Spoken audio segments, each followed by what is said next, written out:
Ndabaramukije nshuti bakunzi bacu mwe mubandanya kumwe natwe ngaha kuri ino mboneshakure. Iri ni ijambo rishikirijwe na nyen'icubahiro umukuru w'igihugu c'u Burundi ku munsi mpuzamakungu w'abakozi.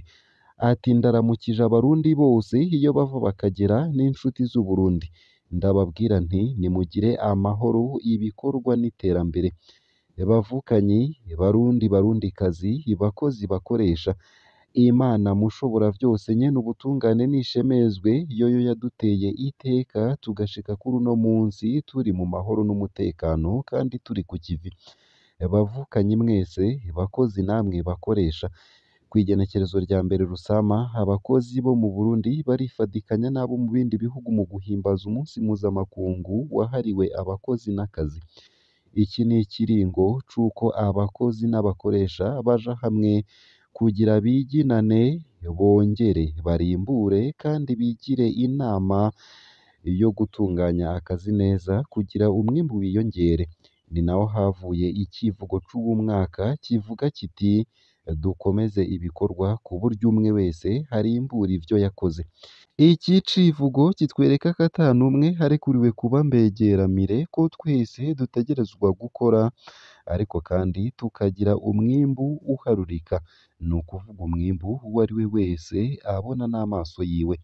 Aha mwese murazi icatumye Uburundi butava aho buri mw'iterambere.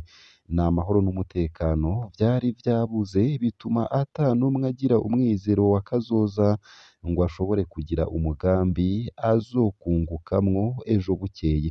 Bose bumva ko hari ukubaho ku munsi, arico gituma igisata c'abikorera ivyabo cagiye kiracumbagira kandi arico gisata giteza imbere igihugu.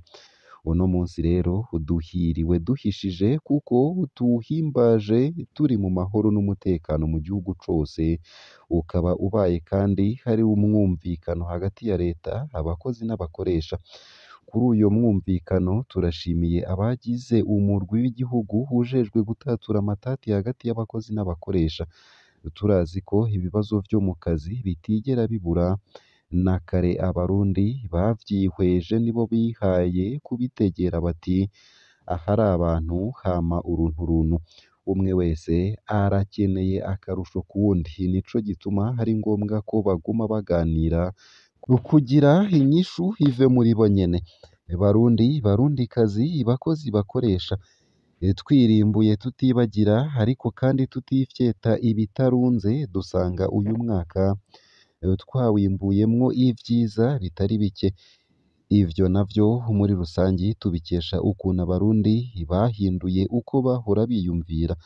Kare igisata c'uburimyi cari cahebewe, abitwa abakene, abize amashure bakagica kure.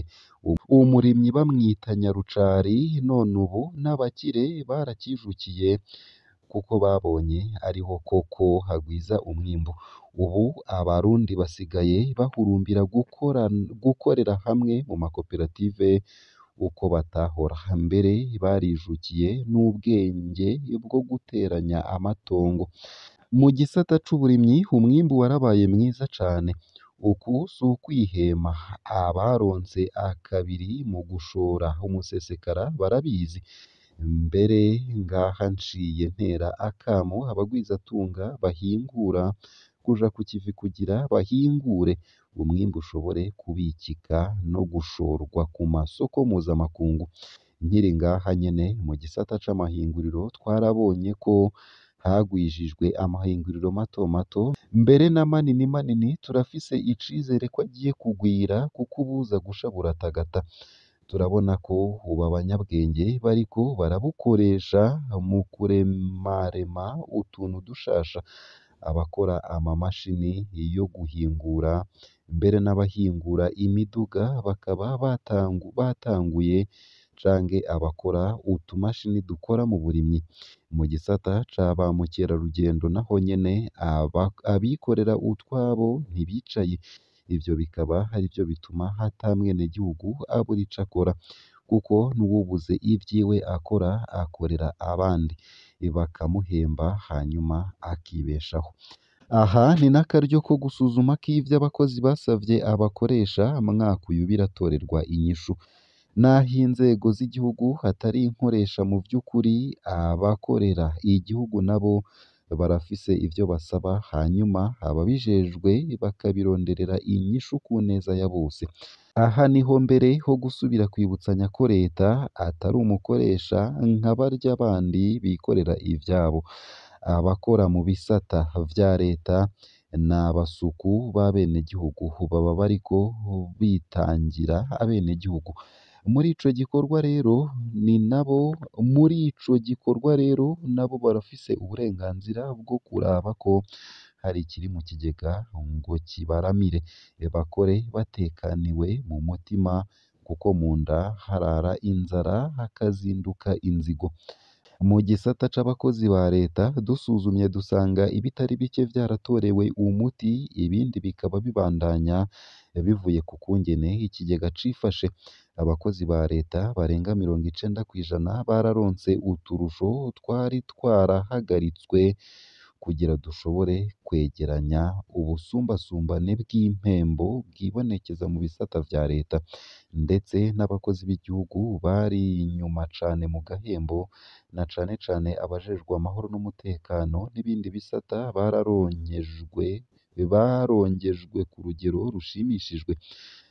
barongejwe ku rugero rushimishije. Ababijejwe bakaba baguma baharura ingene umukozi w'igihugu yoramirwa mu vyo akora.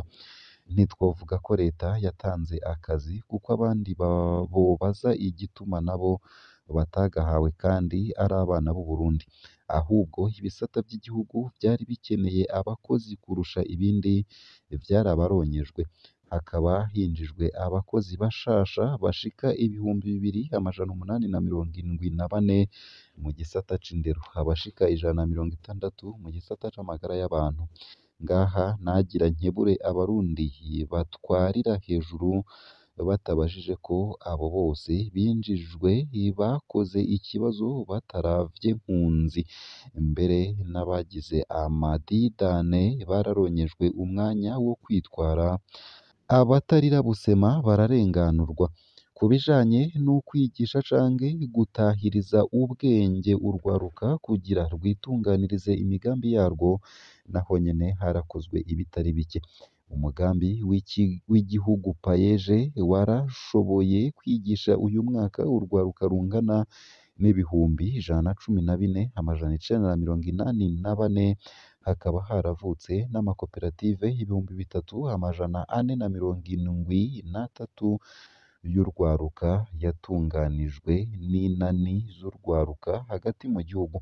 Muri uwo mugambi wa payeje kuva utangura, urwaruka rungana n'ibihumbi 38,664 rwararonyejwe akazi, kandi ico gitigiri kigenda ciyongera. Nko kuva uno mwaka utanguye hamaze gutangwa ubuzi ku rwaruka rungana n'ibihumbi 3,485.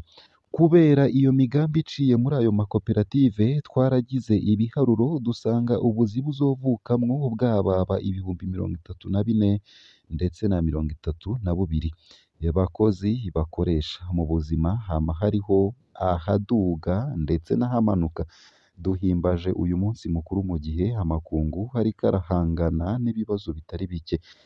Ingaruka za caciza Covid-19 n'ubu ziracadusesereza, hakiyongeraho ibihe vy'intambara isi iriko icamwo, ituma n'abahora baterera mu iterambere bitwararika ubuzima bw'abenegihugu bari mu ntambara kurusha.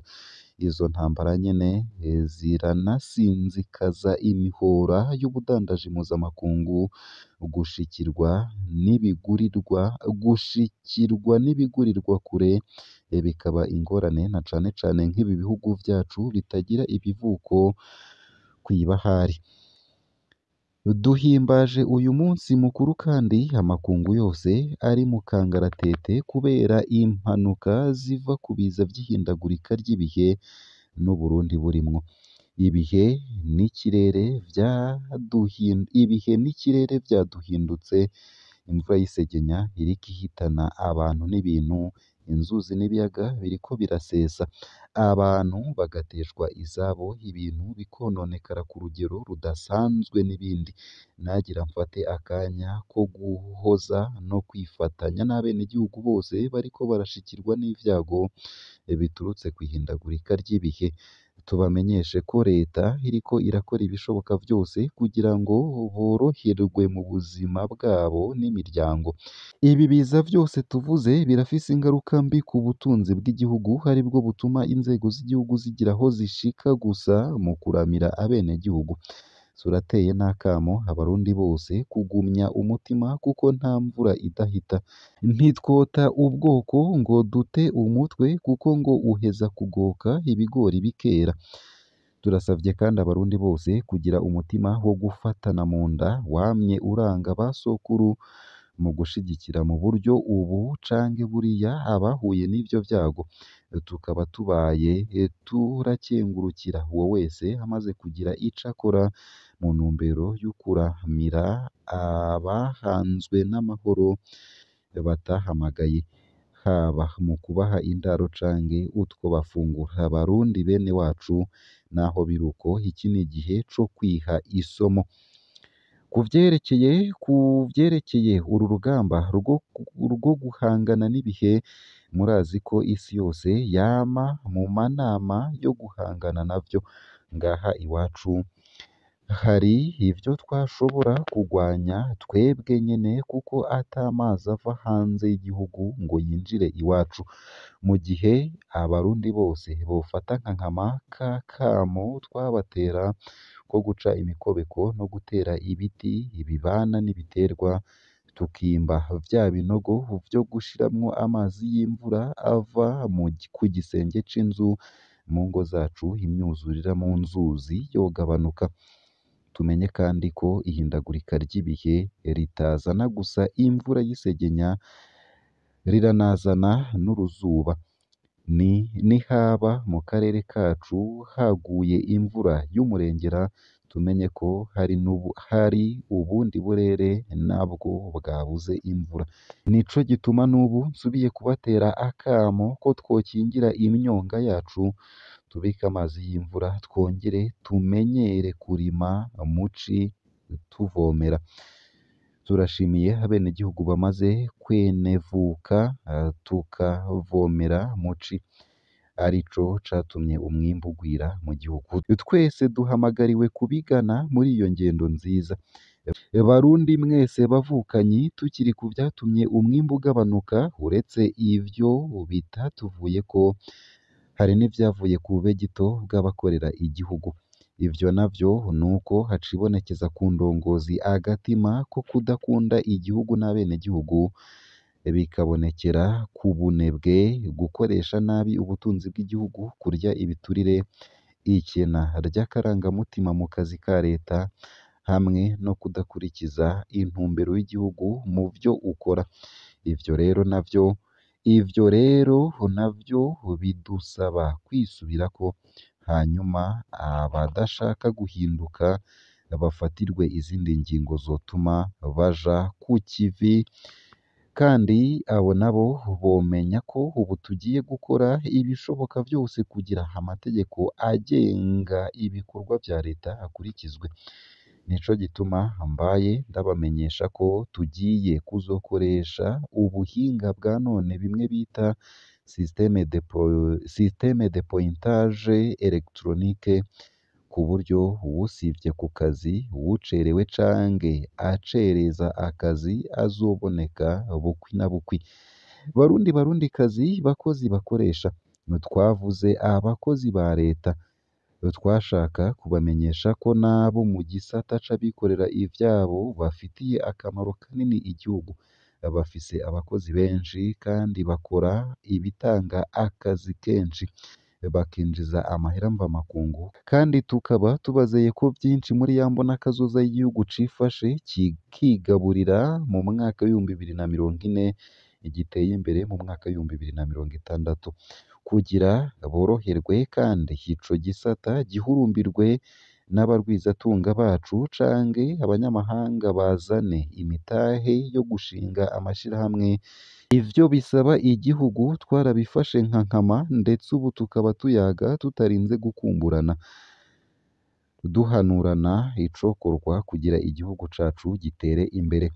Ico ndabamenyesha nuko umurundi wese yotegera ko ategerezwa kwikorera ivyiwe kugira agire umwidegemvyo mu butunzi bwiwe.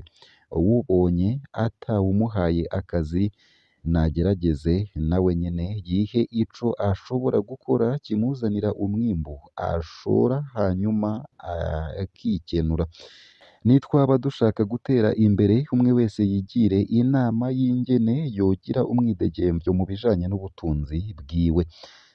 Bakozi bakoresha, ntitwasoza iri jambo hataco tuvuze ku bijanye no guherekeza abagize ico bamara mu gukorera igihugu igihe bari bakibasha.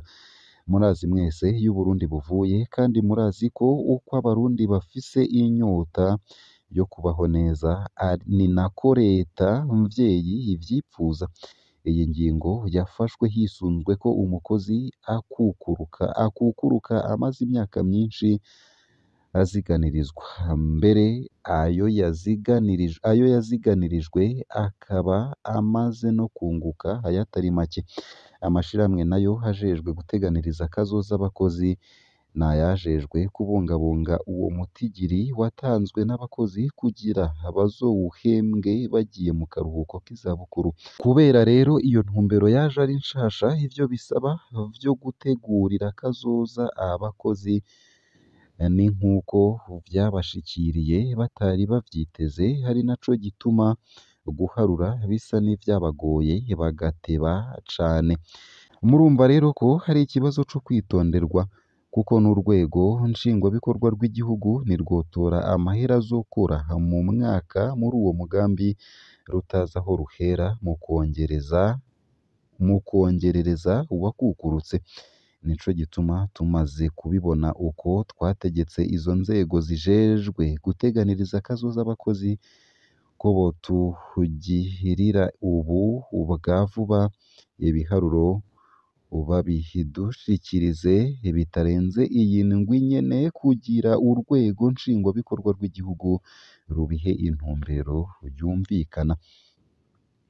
Nivyo bizotuma twemeza neza tutihenda ico leta yokwongerereza, kuko ayo mwatanga mu kwiteganiriza n'ayanyu, mutegerezwa kuyaronka ngo abaherekeze mu zabukuru. Bakozi bakoresha, reka mpereze ku mpanuro.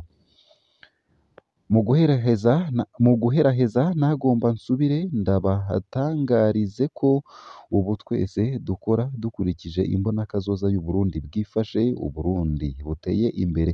Dusaba ko umurundi wese yofata nka nkama iyo ntumbero, duhereye kuri twebwe ku giti cacu, mu muryango wacu, mu kibano cacu no mu gihugu cose. Nico gituma tugiye gusohora agatabo kazokwerekana neza ibikenewe kugira tugire urugo rwifashe, aba ari vyo tugenda twisunga turondera.